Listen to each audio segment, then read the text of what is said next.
Hi everybody, thank you so much for joining my live. We are just waiting for the Premier of the Western Cape, Alan Winde, who's going to be joining us. I always love chatting to him because, I don't even watch the news anymore because there's just no such thing as good news these days. So I really enjoy chatting to him because I feel like we get all of the information from the horse's mouth when it comes to what's happening in South Africa and, of course, what's happening here in the Western Cape.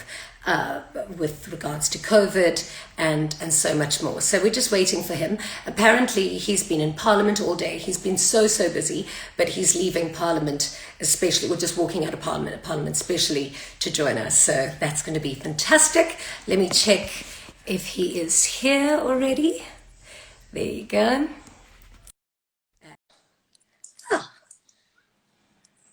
And in 5, 4, 3, 2, 1. It's always this waiting that this tech really doesn't tickle my fancy. But I hope that you're all having a good day so far. Thank you all so much for joining me. I really hope that you get something out of the conversation. And please do feel free to comment. I do actually read some of the comments and the questions below as I go along. So please do, if there's anything that you want to do, or if there's anything that you want to know, I'll try and make sure that I get it answered for you. So now we're just waiting for the Premier, Alan Winde. Shame he's obviously just rushing around, running out of Parliament, just for us. So Alan Winde, the Premier of the Western Cape, is going to be joining us for just a couple of minutes. And if there are any questions, maybe now is a good time actually to ask, because I can read them now before he actually joins our conversation. I can't find him.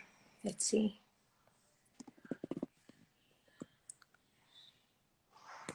Okay, let's hope that he can log on. Hello. Finally. Are you well?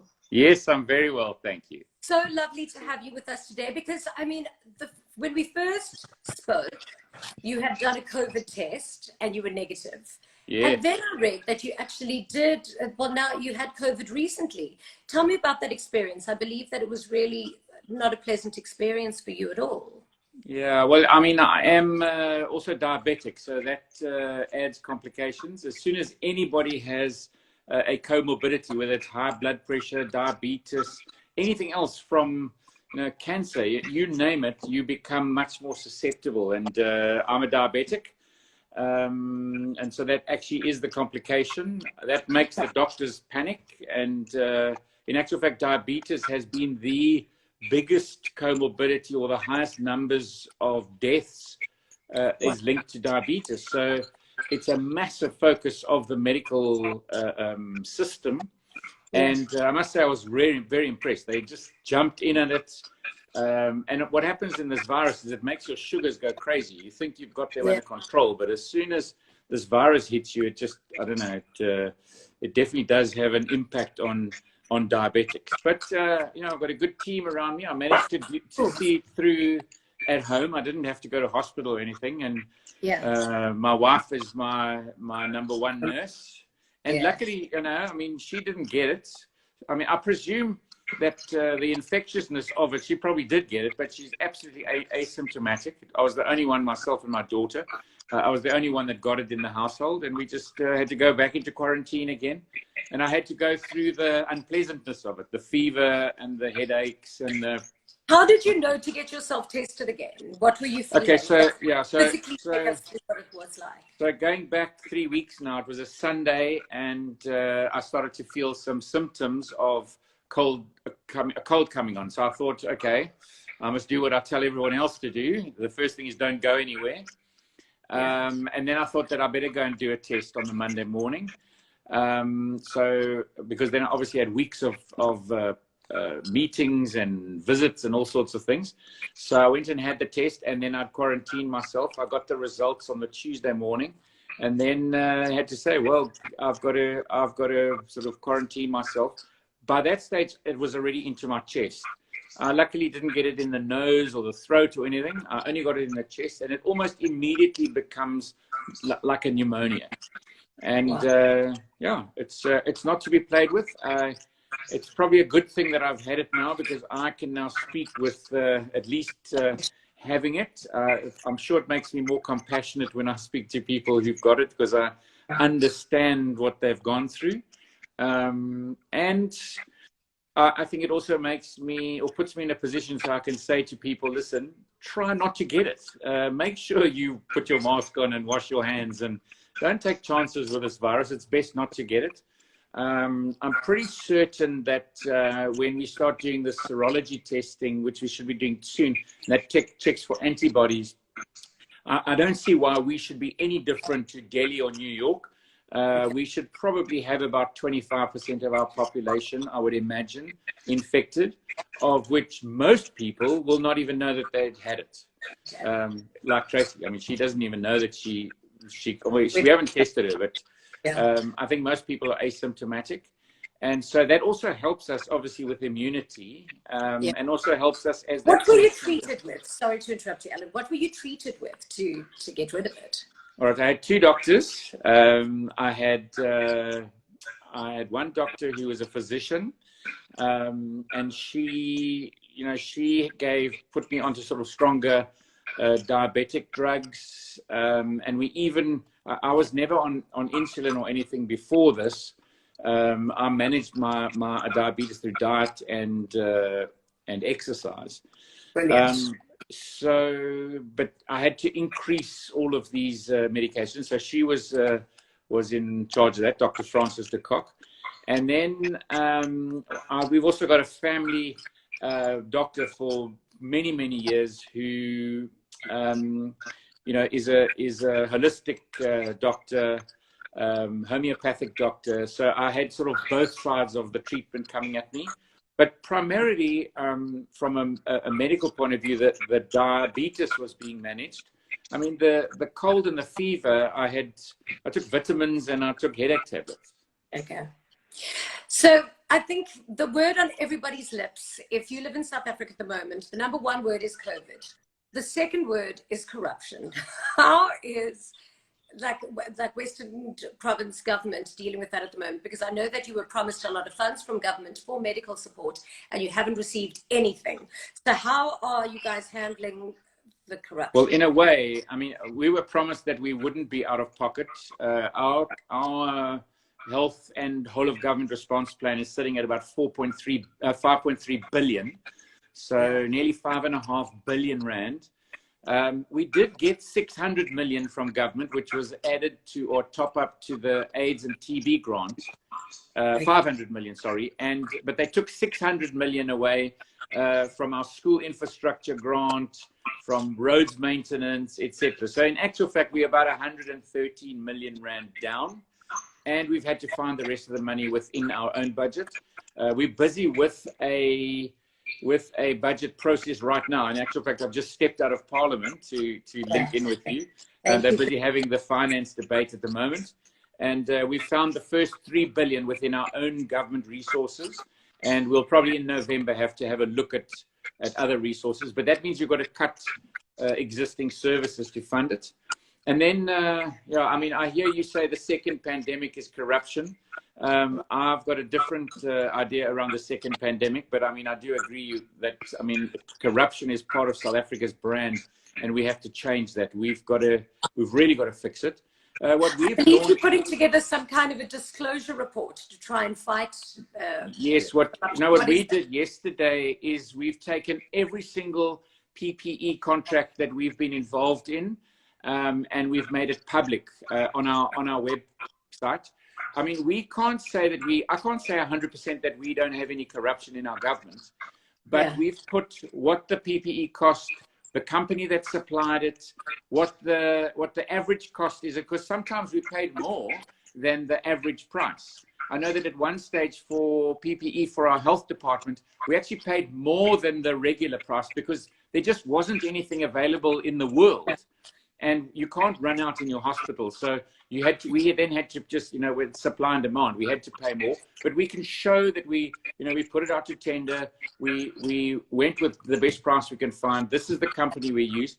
And we never know, somebody might phone up and say, listen, I've looked at your website and I can see, here's your cousin. I hope not. But I mean, that's also what we believe in. You've got to make it open and transparent. so that the public can see it. Anybody can have a look at it and then ask Government has to questions. be transparent. It's the only Exactly. way of going forward. Those systems that are in place it's got to protect the majority of people in the country, so it has to be transparent. Let's go back to COVID, and I want to discuss the stabilization of COVID in Winde. How are we doing? We're actually doing okay. I don't know if you remember, but in the beginning, we sort of had our projections. Our early projections said we were going to have 6,000 deaths. We based that on obviously the international sort of COVID models that we'd seen already. You don't know exactly how it's going to be in your circumstance. We're different to other parts of the world. So we did our modeling. We did a second set of modeling, which actually took us higher, and that made us want to increase our health response. So, for example, we were building field hospitals. We built the CTRCC hospital at 862 beds, and then we started the planning for CTRCC 2. So we were ready to push that button, but then our modeling showed us again that we weren't going to go to such high peaks. We were actually almost going to flatten like the top of Table Mountain and then go down the other side. And so we then got it ready, but we never pushed the button. So have we hit our peak? Say again? Yeah, we've gone over it. Yes, definitely. We've gone over it. Like now in London, we're seeing that there's a second wave happening there, and they're going to re-lock down. Are we anticipating that here in the Western Cape? Please no. No. But that's why I say we all have to make sure that we follow the rules. Yeah, that's the important thing. If we don't follow the rules, we have those risks. In other words, masks, social distancing, those businesses that are opening up now. I mean, I really am so happy that our guest houses can now start taking leisure tourists, albeit within the province. Well, you guys have been fighting a lot for travel and leisure, and I really, really appreciate that. Absolutely. Because, our minister is confident that we're going to survive, and the travel industry will survive this. We won't. So be responsible when you open that guest house. Make sure that your guest house doesn't become known as a spreader, because that doesn't make good business sense. But I think that's really good news. I think the second pandemic is actually going to be unemployment, hunger. That's our second pandemic that we have to now avert. We've got to put energy into averting the second pandemic. Alan, what are we going to do about that? Because the homelessness is just radical. I mean, in and around Cape Town, there's more street people than we've ever seen. It is heartbreaking. What is going to happen with the I'm reticent to say this, but we haven't even begun yet. So, I mean, at the moment, you are finding businesses are retrenching people at the moment. The pain with, people who've probably built your business in the last 30 years, and I see, entrepreneurs committing suicide because they can't deal with that. I mean, it is horrendous. The number of people who just can't pay their bills, who can't feed their families. We saw that initial phase of hunger that started in the beginning with lots of kind of people zooming in on food security plans. But now we're starting to see fatigue. We're seeing donor fatigue, the fatigue in the NGOs. And this is more money than we can, than our whole budget as a province. This is major stuff. And that's why we've got to find, first, what are we going to do about food security? But then what are we going to do about jobs? There's nothing, the best antidote to poverty, the best antidote to hunger is a job. So we've got to make sure that we find ways of getting the fastest way to crime is hunger. Correct. Because all of these people that are desperate and hungry are going to resort to crime. Because people are moving here by the thousands to come and look for opportunities. And it is very, very difficult to manage. But our next plan will be sort of that how do we manage the next stage, the post-COVID environment? What do we need to do? So we're doing that next Thursday and Friday. We've done quite a bit of work already. Obviously, we need to fight now to open up things safely, etc.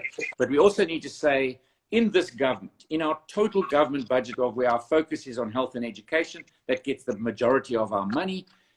What are we going to do as a government to make sure that in the next 3 to 4 years, we get that sort of economic response right as quickly as possible? You know, if we took our whole education budget, closed every single school, and we took our whole health budget and closed every single hospital and health facility, we probably could put food on the table of the unemployed for a month and a half to 2. Sure, that And is then we'd dire. have no education. And That it's a is big dire. problem. Yeah. But, you know, when you've got a 600 to a billion rand economy, 600 million to a billion rand economy, you need to let that 600 million to billion rand, 650 billion rand to a trillion rand economy. Yeah. You know, that's the size of it. You need that machine to start picking up its speed. And that machine employs thousands of people. And that's why this fight at the moment is about tourism and those agri jobs. It's about saying, have we got the balance right? We see what alcohol abuse does to our trauma units in our hospitals, but our hospitals at the moment are now 71% full. We've got more than enough. I actually saw that beds. you're pushing for alcohol to be reinstated and for restaurants to be able to open and alcohol to be sold again. Why are you doing that? Okay, so at the moment, the alcohol ban is a blunt tool to make sure there's enough hospital beds in place. Yeah. That's all very well. If we were in the peak right now, it would be fine. But we're not in the peak right now. We've moved beyond the peak, number one. We have enough hospital beds in place. Okay. We're never going to stop you can't just turn the abuse of alcohol on and off. We've got to be, alcohol abuse has got to be dealt with through education and behavior change, etc., etc. We can use blunt tools. We can use blunt tools like pricing. But that's not fixing the problem.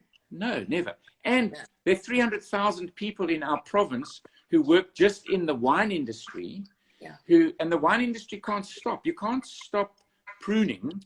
You can't stop fertilizing and irrigating. If your vineyards are ready, you know, you've got to harvest. You can't stop it. And if your cellar is full, you must sell that wine. And but also thinking about all of the people that wine farm employs. Correct. It's communities of people that need education and food and water, just like everybody else. Also, I hear that you're pushing to open schools again. Education is key. I don't want to go to a doctor one day who schooled online necessarily. Well, on that point, education is going to change forever, which is going to be a good thing. I really am sure that we are going to find amazing innovations over the next couple of months and years because of what's happened and what we've learned during COVID-19. I've got no doubt. We need quality education for everybody. Because now suddenly we can actually, through technology and the acceptance that technology can work, we can fix a classroom with 80 children in a class, 80 learners. You know, you can fix that. There definitely are going to be solutions coming out. But I really am, I try to base everything that we do on data, evidence, and science. Yeah. And the data, evidence, and science shows us that in actual fact, the damage we're doing to our young population is right now worse when we keep them away from school than we get them to school. I agree. Well, let's hope that they're not too badly damaged and are able to be educated. Just in inoculations, we're 73% behind a normal year of inoculations for young kids. Now, what is the implication going to be if we suddenly have a measles pandemic? Then, you know, we've thought that we've protected our children, but in actual fact, we haven't. So it is really critical that we get that balance right. And we've now pushing very hard. We're opening up all sorts of other sides of the health response is there. It's done and dusted. We've got the beds, we've got the facilities, we've got the innovation. We've got amazing people on our front lines, and they've done us very proud. Now we've got to use that to open up the other stuff. Then just in closing, a few things that I want to ask you. There's so many protests happening these days. I know this morning there was one on the N2, yesterday. What are the protests about on the N2? Okay, so the one on the N2 at Winde is about a range of things. It's about housing opportunities, land and housing opportunities. But it's about refuse.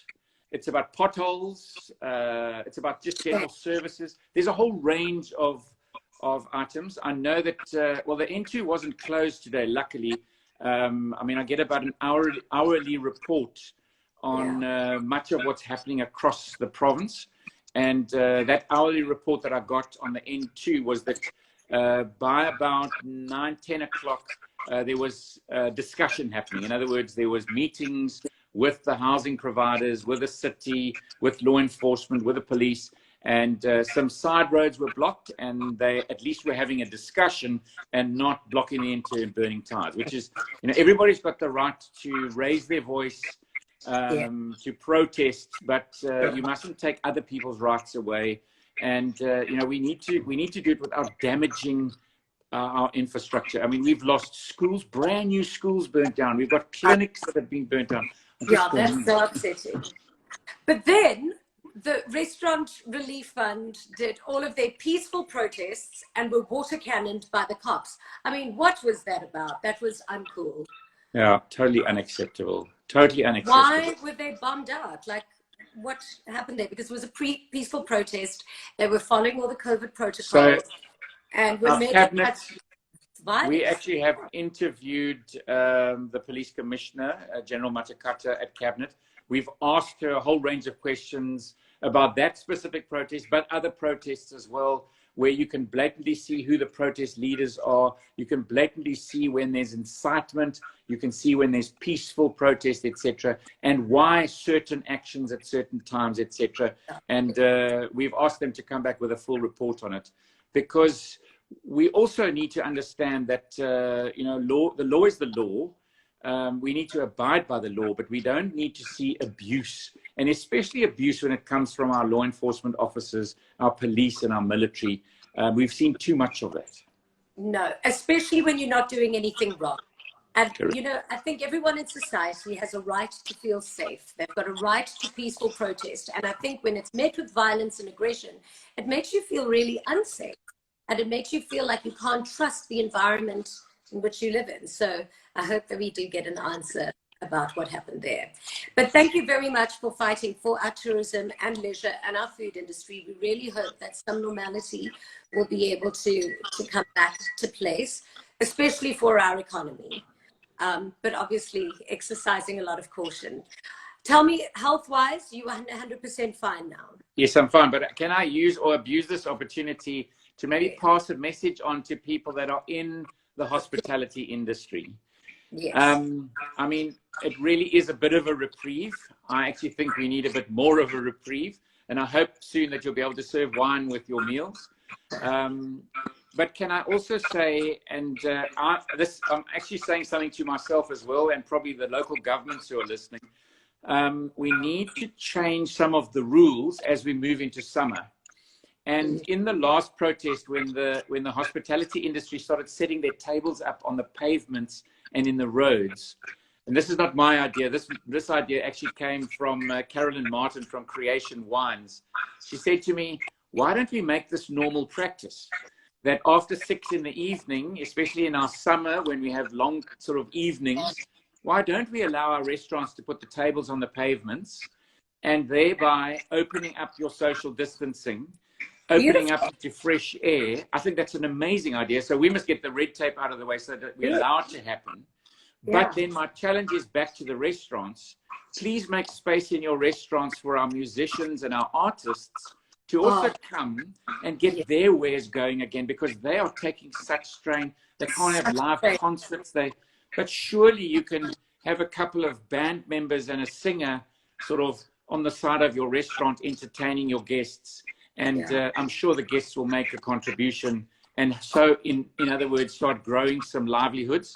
And then my message to all of you out there who can afford it. There are a lot of people who can't afford it right now. But if you can afford it, you see, my dog absolutely agrees with that. Your dog's very passionate about your point. If you can afford it, please go and spend a night at a restaurant. I think we are so used to staying at home now. Go and support that restaurant. And tip if you can, go and spend a night away at one of our guest houses. You can travel within the province, take a well-deserved break, go and spend a night or two, because you will be helping someone save their business and you will be helping someone save their job. You know, Alan, I saw there's a musician, a Cape Town musician, who I'm sure a lot of people have seen him perform live. His name is Dan Shout, and he was in a band called Breakfast Included. He is the most incredible double bassist. He plays classical music and modern music. He's incredible. He's now on the promenade with his double bass I playing saw. for donations. Uh, People have to support our musicians and support Absolutely. our local artists, because they are really, really struggling. This is 4 months with no income. Nobody So can let's survive. link our artists. Let's link them to our restaurants Yeah, or go for lunch. And let's hopefully yeah, somebody's playing either on the promenade or on the walkway outside the restaurant. Remember to drop something in the hat. yeah. If we can afford it, we've got to help our fellow citizens. But I mean, I'm almost preaching to the converted, because the one thing about the citizens during this time is, I mean, stepping up to the plate has been amazing, with donations, with NGOs, with feeding schemes. It's actually been quite phenomenal how South Africans actually do stand up when the need comes. Yeah. Alan, always such a joy speaking to you. Thank you so much. You know, when you speak, I think it makes a lot of people feel that, you know, we can fight this, and we you know, there is light at the end of the tunnel. We We're all will. going to be fine. We will. Thank you. Great. And I'm And so, don't so forget, happy to see you in good health. I heard that yes, no, that you I'm very, went very off. healthy. And don't forget, we don't want a second curve. So keep doing what we're doing. Don't become a spreader. No, Masks, wear your hand mask. sanitizers, keep that distance, Exactly. and go to a restaurant. Thank you so much, my darling. See Thank you you. soon. Ciao, Ciao. ciao. And thank you Bye. so much to everybody else for joining us. I'm going to be sure to post this onto my Instagram page, and it'll be on YouTube, Twitter, and Facebook as well. Have a beautiful weekend, everybody. Mwah! Sending you so much love. Bye.